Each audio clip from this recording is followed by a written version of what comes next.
Today I want to deal with a new and disturbing topic. We're going to talk about the haters growing on the Christian right who are piling on with Jew hatred, fueled by recent headlines out of Israel, which are basically blood libels. This is very bad news and deeply worrying. So I want to set the record straight going through some of these issues, because the truth matters. Last week, a fire broke out near the Christian village of Taiba in Samaria, and the village cemetery suffered some damage. But here's what the media isn't telling everybody. The fire was started by Arab arsonists who set Jewish fields on fire. Then it was Israeli Jews, the so-called settlers and hilltop youth, who tried to put the fire out.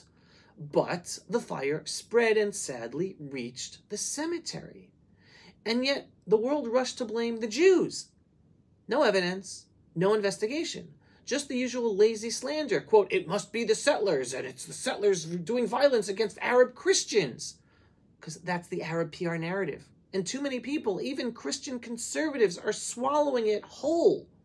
The only confirmed video footage they have shows Jews trying to put out the fire in their fields. That's it.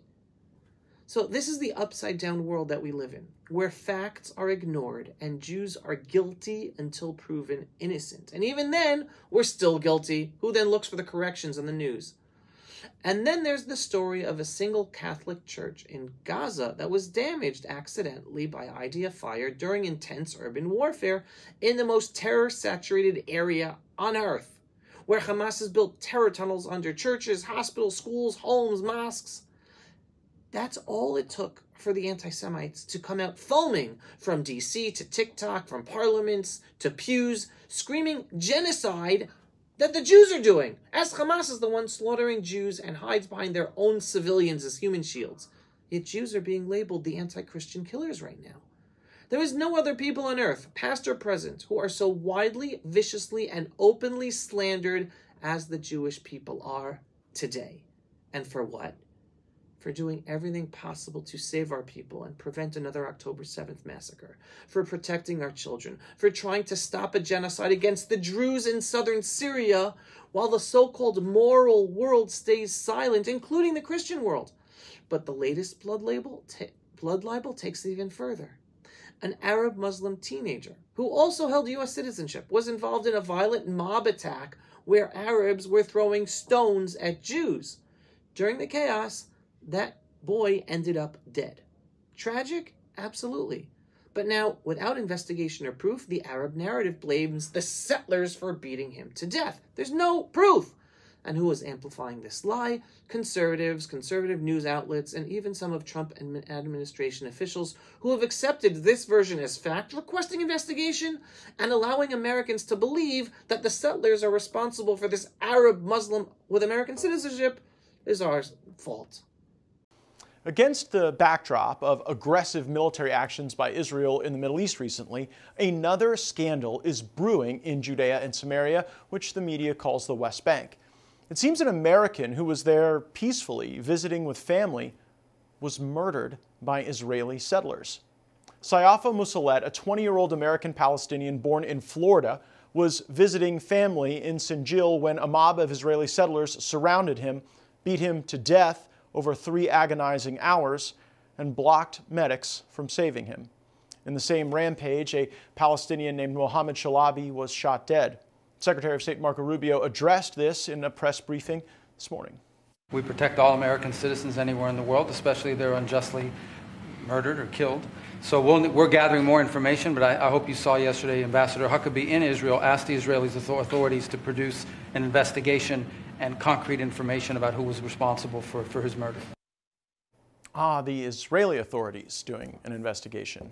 Indeed, U.S. Ambassador to Israel Mike Huckabee labeled this a criminal and terrorist act. He urged Israel to investigate the matter, but the family of the slain American doesn't want a Israeli-led investigation. They want a U.S.-led probe. So what exactly is going on in the West Bank? We know the Palestinians there aren't voting in Section C in national elections. Are innocent people, families, even Americans just getting summarily slain? Here's a video of what appears to be a Palestinian man gunned down as he's filming Israeli soldiers. Warning, the content's disturbing.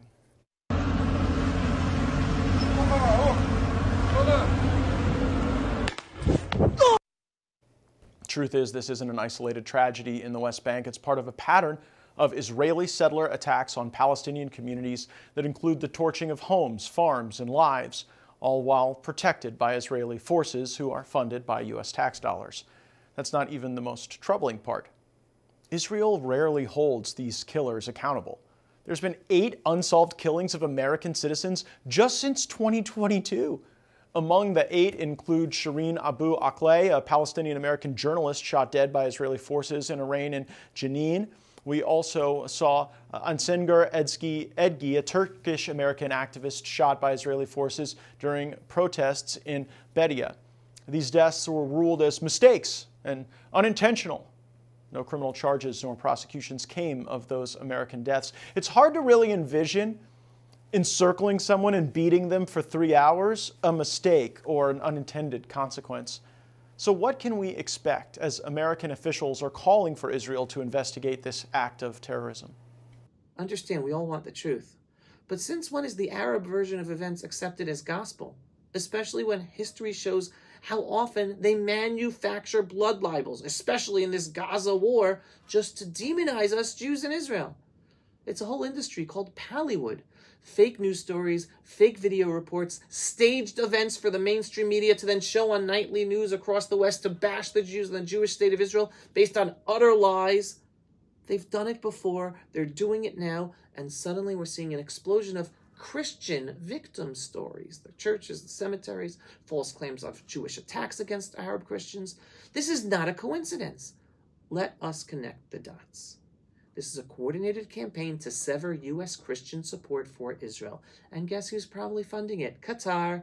Qatar, who's poured billions of dollars into U.S. influence operations, from universities to Trump-supporting conservative social media influencers to conservative media outlets, all becoming sympathetic and listening to marching orders from a regime that backs Hamas and the Muslim Brotherhood and the destruction of the whole freedom-loving world, including all the Christians. I know for a fact that Qatar is funding a lot of the big influencers who are now ridiculously anti-Semitic. It's like they wake up and they find a new reason to hate Jews, or they wake up and find a new issue to blame on Jews. And I saw some receipts, trying to choose the words wisely because I was shown this stuff in confidence. So unfortunately, the source has to be, trust me, bro. Yeah. But I've seen the receipts and I know for a fact Qatar is paying a lot of these people a healthy amount of money. One person I did already call out was Dan Bilzerian. Is he being paid? Oh, he was in financial ruin. Allegedly. What? Allegedly.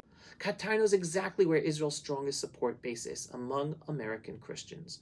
So they are flooding the zone with lies, packaging old blood libels in new language to fracture that alliance. Meanwhile, Israel remains the only country in the Middle East that protects Christians, where Christians can live with freedom and equality. We're the only country rescuing Druze from jihadist Sunni Muslim slaughter in Syria. We are providing freedom of worship to all in Israel, Muslims, Christian, Druze, Baha'i, and Jews, and still we are the ones being demonized? To my Christian brothers and sisters, please, please, please wake up to what's going on. Do not be manipulated, and don't let your friends and faith community be manipulated. Ask, who benefits from these narratives? Who's funding them? Ask why every story now conveniently paints Jews as the aggressors, even when there is no evidence against Christians. This is not just about Israel. This is about truth, and this will come back to bite all Christians in America and the West as well. Because the hatred aimed at Jews in the Jewish state of Israel today and aimed at all other minorities in the Middle East, including Christians, will also be aimed at Christians in America and the West tomorrow. It always is. First, the jihadi Muslims come for the Saturday people, the Jews. Then they go for the Sunday people, the Christians. So I say this again with love and with urgency. Push back, speak the truth, stand for decency, because the hate against Jews is spreading while generating sympathy for the jihadi Muslims who want to kill us all.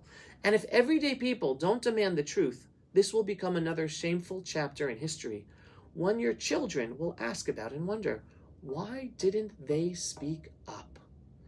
If you followed me, you know I don't stay silent. Not when it's unpopular, not when it's costly, not when it puts me at risk, because I was raised to believe in truth, in freedom, and in the responsibility to act when evil spreads. These blood libels today, Jews doing bad things to Christians or Christian sites, aren't new to us as Jews. We've seen them before many times throughout history. One of the most infamous, the horrific blood libel from the Middle Ages that Jews used the blood of Christian babies to bake matzah. A complete fabrication that fueled centuries of violence, persecution, and the murder of innocent Jews. And now the same poisonous tactic is back, just repackaged for modern headlines pushed by Qatar. This time is different, though. This time we Jews are not defenseless living in host countries. This time we Jews are standing and fighting back, sovereign and strong in our ancestral homeland Israel. But make no mistake, this campaign of hate is building towards something much worse. And unless our Christian friends of conscience, power, and influence speak up now, it will come for you too. We Jews are not the enemy. The jihadist Muslims are the enemy. The genocidal death cult who have massacred the Christian population across the Middle East over centuries. The ones who are today massacring the Druze, Alawites, Christians, and Kurds in Syria right now. The manipulators are the enemy. The liars are the enemy. The Red-Green Alliance is the enemy. Please stand with us, the Jewish people. Stand for truth. Speak up before the lies become law, before history repeats itself again. As I always say, we Jews back as a sovereign people in our ancestral homeland, we will survive. October 7th woke us up. It shattered the illusions of some. It reminded all of us exactly what kind of evil, genocidal, death cult enemy we are up against. And we will never again be caught sleeping. But the real question is this: will the West survive the coming tsunami? Will Christians, Americans, Europeans, those still clinging to the false comfort of denial and very much influenced by growing Muslim money, will they survive the tsunami of jihadism that's already on its way and in the West and in America? Because while Israel is wide awake, alert, and ready to defend itself and those minorities around us, much of the West is still sleepwalking straight into the same fire. History has shown us evil ignored is evil empowered. The time to wake up is now. And one final question, maybe the most important of all, I want to ask my fellow Jews, will they wake up? Will they finally recognize that the hatred isn't just coming from one direction? Yes, it's already mainstreamed in the Democratic progressive left. And now we're seeing it grow on the conservative right, and increasingly it exists and growing from the growing Muslim influence in America and across the West. This is not a passing storm. Things are going to get much, much worse. So I say it plainly from the heart, come home. Come home to Israel, because no matter where you were born, Israel is the homeland of the Jewish people. And it's the only place where we, the Jewish people, will stand together, defend each other, and write our own future together as free Jews in our ancestral homeland. Don't come home just to escape the coming tsunami of hatred, but come home to be part of writing our glorious future. And then my call to all non-Jews in the West, in America, or whatever country you are, stick with the truth. Share these messages to save your countries. The Jews are the first ones to get hit, and get hit the worst. That's why my call to come home is straight to the Jews. But we want you to save America. We want you to save Britain. We want you to save Australia, Canada. And for that, do not be swayed by the growing influence of Muslim money that supports Hamas and the Muslim Brotherhood and the agenda to destroy the West from within. Strengthen your faith in God, strengthen your values, and save your countries. We here in Israel, we're going to do our part. You and your countries do yours. And part of it is sharing these truths and waking up to the agenda and the evil influence that oil money from the Muslim countries in the Middle East is right now having to separate and create a chasm between Christian support and the Jews and the Jewish state of Israel. Wake up to this and share this information. Am Yisrael Chai.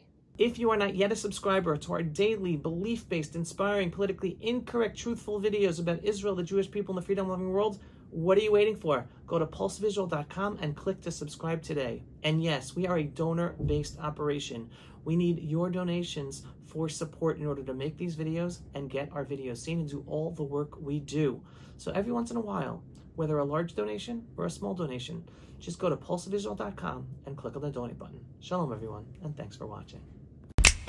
Pulse of Israel, frontline videos from the Holy Land. Support our work by donating today.